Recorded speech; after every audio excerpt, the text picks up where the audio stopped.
মার্কেটে লিকুইডিটি সাধারণত দুই ধরনের হয়। একটি হলো ইন্টারনাল লিকুইডিটি, আরেকটি হলো এক্সটার্নাল লিকুইডিটি। এক্সটার্নাল লিকুইডিটি সাধারণত চার্টে স্পষ্ট জায়গায় থাকে, যেমন আগের হাই বা আগের লো এর কাছে। অনেক ট্রেডার তাদের স্টপ লস এই জায়গাগুলোর বাইরে রাখে। এই কারণে ওই জায়গাগুলোতে অনেক স্টপ লস জমা হয়। এই স্টপ লসগুলোই এক্সটার্নাল লিকুইডিটি তৈরি করে।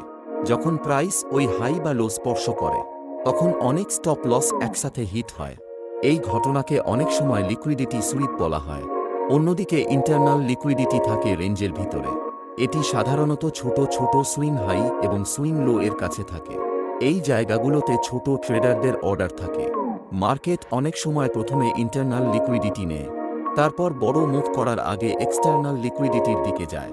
এই কারণেই অনেক সময় দেখা যায় প্রাইস রেঞ্জের ভিতরে কয়েকবার উপরে নিচে ঘোরে। এই মুভগুলো আসলে লিকুইডিটি সংগ্রহ করার অংশ হতে পারে। অভিজ্ঞ ট্রেডাররা চার্টে এই লিকুইডিটি জোনগুলো খুঁজে, কারণ এখানেই বড় মুভ শুরু হওয়ার সম্ভাবনা থাকে। যখন ইন্টারনাল লিকুইডিটি শেষ হয়, তখন মার্কেট প্রায় এক্সটার্নাল লিকুইডিটির দিকে যায়।